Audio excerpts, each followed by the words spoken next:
putting it underwater, and instead of lava, which really, if it was lava, we wouldn't be in this problem, because when the lava explodes underwater, it turns into stone. Unfortunately, this is another liquid substance. It's oil. You know, the ingredient that seems to start wars, people die for, people do things they never imagined they would. Oil. That's right, the BP oil spill. Let me just start out by saying this BP stands for British Petroleum. Now, when this first started, they said there were only 5,000 to 10,000 barrels of oil gushing per day, which is unfortunate. There shouldn't be 1 barrel of oil going into the Gulf of Mexico or any body of water. But that being said, I thought 5,000 to 10,000, you know, they can get this under control. That wasn't even the case. It's been very well documented at this point in time. That was a lie. Not a misunderstanding. It was a lie, a blatant lie. I'm sorry. You know it was. I know it was. They were lying. I say they. BP, British Petroleum. Now, I wasn't really following the story that closely and intensely, and it really, really hit me about a week ago, and I'm going to tell you why. And, you know, this show's probably sounding a little bit nationalistic. That's not the intent. It just happens to be that people that are doing bad things that I'm going to talk about happen to be from foreign countries tonight.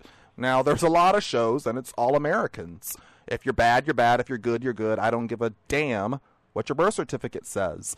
BP stands for British Petroleum, British-owned company. I saw the president, his name is Tony Hayward, the CEO, on Good Morning America last week, and he was talking to George Stephanopoulos, and it really hit me. And I was watching this guy with a British accent, and I love my Brits. You know, this isn't any offense to him. I'm just telling you my experience. You got a problem, you know my number. See, I just got tongue-tied. I'm so worked up about this. 877-CHAT-212. There I am getting ready for work. Tony Hayward, British accent, talking about the oil spill, and was being very low-key about the situation. So here I am getting ready, picking out my socks and underwear, making sure everything matches, and I'm angry. Just angry. It really underscored the fact that here we are facing what many are saying could be the worst environmental disaster in American history. And not that it would be okay that anybody would do this. We had the Exxon Valdez. We know how bad that was. This has already trumped that. And that was a horrific event. But this has made me even doubly mad because it's not even an American-owned company. And again, that wouldn't make it any better. But that just adds a whole other level of anger to me. That here we are, a company that's not even American-owned is behind this. And when I'm sitting here watching Tony Hayward and listening to him, it just really chapped my hide. And I've been on this story ever since. Now, everything that's coming out of his mouth has been asinine. And again, in this specific instance, I want to change the spelling of this to Assine, because he's an ass. Now, you know what, there's so much. Listen to some of the stuff that he has said. Listen to some of the stuff that he has said. Craziness. Now, again, want to remind you, he is the CEO of BP, the organization that has created this disaster. Now, on April 29th, the New York Times reported that Hayward, very, very exasperated, because this has been going on, for a couple of days at this point. April 29th, we're already in June. He was exasperated by the events that were happening. He was in a London office. He turned to his fellow executives in his London office, and he says, "What the hell did we do to deserve this?" You know what, Tony? Take a look at the pictures.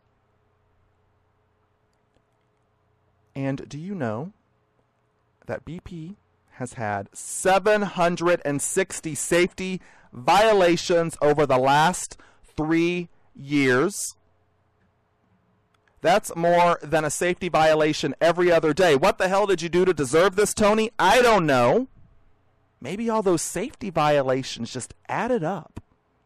and caused this situation, why don't you ask yourself what the hell you did to deserve this?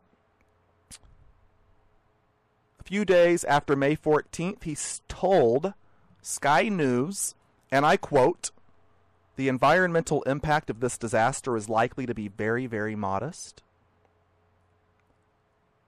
Tony, I'm speechless. I'm really speechless, and I am. I'm going to pause for 3 seconds. That's about as long as I can be speechless when I hear and read such asinine comments. Now again, this is I was talking about how I read stuff and it pisses me off. This is an example of stuff like that. Now I know that modest is one of those words that people use because it's really not saying anything, and it can be, you know, it's legalese is really what it is.